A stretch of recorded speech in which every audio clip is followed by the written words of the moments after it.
की सहायता करनी चाहिए। प्रशासन ने मॉक ड्रिल का आयोजन किया, उसके पहले हम जब गार्डन में यहाँ पे थे तो बराबर अनाउंस किया गया कि आप जो प्रशासन या पुलिस डिपार्टमेंट जो भी जाता है, जो भी एडवाइजरी जो इंस्ट्रक्ट करता है उसको हमें फॉलो करना चाहिए, क्योंकि वो हम सिविलियन के लिए ही बहुत अच्छा है। जैसा उन्होंने एडवाइजरी जारी किया कि अगर मॉक ड्रिल होती है, जैसा ही अनाउंस होता है तो आप लेट जाएं, आप भीड़ का हिस्सा ना बने। अगर आपको बोला जाता है तो आप एक लाइन में चलें जिससे सबसे कम नुकसान हो। तो हम उनका सहयोग करें तो, क्योंकि वो हमारी रक्षा के लिए है। अगर हम उनका सहयोग करेंगे तो फिर हमारी जान भी बचेगी। क्या नाम? मैडम, मॉक ड्रिल जिस तरह से लोगों को जागरूक किया जा रहा है मॉक ड्रिल के माध्यम से, शहरी क्षेत्र में पर्याप्त तौर से जिला प्रशासन लगा, लेकिन ग्रामीण क्षेत्रों को किस तरह से जागरूक करेंगे? जैसा कि कल एक बैठक हुई थी जिला स्तर पर, जिसमें कलेक्टर महोदय के द्वारा सभी सब डिवीज़न पे सभी एसडीएम्स को, सभी सीओ जनपद को, मेडिकल टीम को इस तरीके की मॉक ड्रिल आयोजित करने के लिए निर्देश दिए गए हैं। वो भी उन तैयारी वहाँ पे सब डिवीज़न लेवल पे ग्रामीण क्षेत्रों के लिए की जा रही है। और इसके बाद भी आज बहुत से तहसीलों में सब डिवीज़न में बैठकें भी आयोजित की गई हैं आम पब्लिक के साथ, ताकि उनको ज़्यादा से ज़्यादा अवेयर कर सकें। दीदी, यहाँ पर किस तरह की घटनाएं, बम ब्लास्ट वगैरह हुए? जैसे हम एंटर हुए तो हमें साइड किया गया, उसके बाद हम अंदर आए तो हमें बोला गया कि साइड में यहाँ गार्डन में बैठ जाएं। फिर कई बम ब्लास्ट किए गए, उसके बाद हमें लेटने का इंस्ट्रक्शन दिया गया और उसी को सब सर के उनको इंस्ट्रक्शन को हम लोग फॉलो कर रहे थे। कितने घंटे ये मॉक ड्रिल चला और आरोपी वगैरह गिरफ्तार हुए? 2 आरोपी को देखा हमने, उसके पहले का आइडिया नहीं था। हमारे सामने 2 को गिरफ्तार किया गया और बॉम्ब भी सर्च किया गया यहाँ पे बॉम्ब स्क्वाड के द्वारा।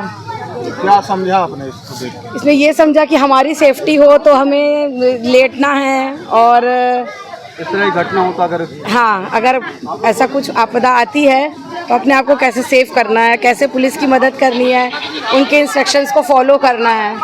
क्या नाम है आपका? शिल्पी गुप्ता। सर, यहाँ बम की सूचना मिली रही, क्या आपको सूचना है किस तरह से मॉक ड्रिल किया गया?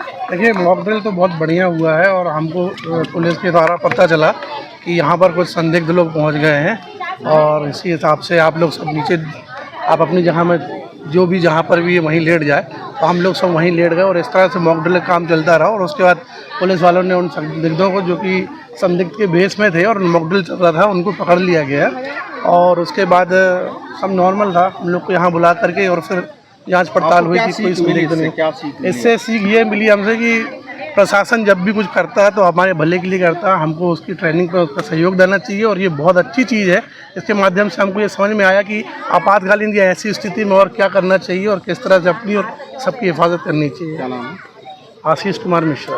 पार्क में बम ब्लास्ट वगैरह की सूचना आई थी, किस तरह से पूरी मॉक ड्रिल किया गया? देखिए, मैं बताना चाहूँगा कि ये एक मॉक ड्रिल है आम जनता के बीच एक सार्वजनिक स्थान पर एक आकस्मिक सिचुएशन को ध्यान में रखते हुए इस प्रकार का मॉक ड्रिल यहाँ पे अभी हम लोगों ने किया है।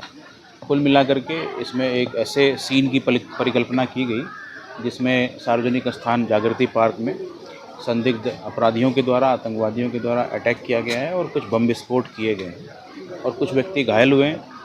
तो फिर पुलिस का जो रिस्पॉन्स है उन आरोपियों को, उन अपराधियों को, आतंकवादियों को न्यूट्रलाइज करने में, जो लोग 2 संदिग्ध थे उनको पकड़ने में, और फिर हमारी BDDS की टीम, आपने देखा कि तत्काल वो भी आई है और उन्होंने जो लाइव बम्स थे उसको सर्च किया है और उसके पश्चात जो है उसको डिफ्यूज करने की भी कार्रवाई उन्होंने की है। तो कुल मिलाकर के इस तरह का अभ्यास जो है हमारे लिए, पुलिस प्रशासन के लिए और जो भी हमारी कोऑर्डिनेशन की टीमें हैं उनके लिए एक कहें वास्तविक सिनेरियो में आम पब्लिक के बीच काम करने का हमें एक मौका मुहैया कराती है। साथ ही साथ आम पब्लिक में भी इसके प्रति एक दिलचस्पी होती है, सीखने को मिलता है उन्हें। जैसे अभी हमारे TI माधवनगर ने उनको करीब 15 मिनट अच्छे से प्रशिक्षित किया है। जो आज यहाँ पे हम लोगों ने मॉक ड्रिल में जो चीज़ें करी है, उससे जो लर्निंग्स हैं, हमारे लेसन्स हैं हमारे, उसके संबंध में उनको जानकारी दी गई है। तो निश्चित रूप से जो भी हमारे यहाँ पे साथी यहाँ पे इस पार्क में अभी इवनिंग वॉक में आए थे, महिलाएं, बच्चियाँ, सभी लोग आए हुए थे, उनको हम लोगों ने काफ़ी कुछ सिखाया है और उनकी भी समस्याओं को हमने सीखा है। उनकी भी क्या अपेक्षाएं हैं प्रशासन से, उनके बारे में भी हमने जानकारी ली है।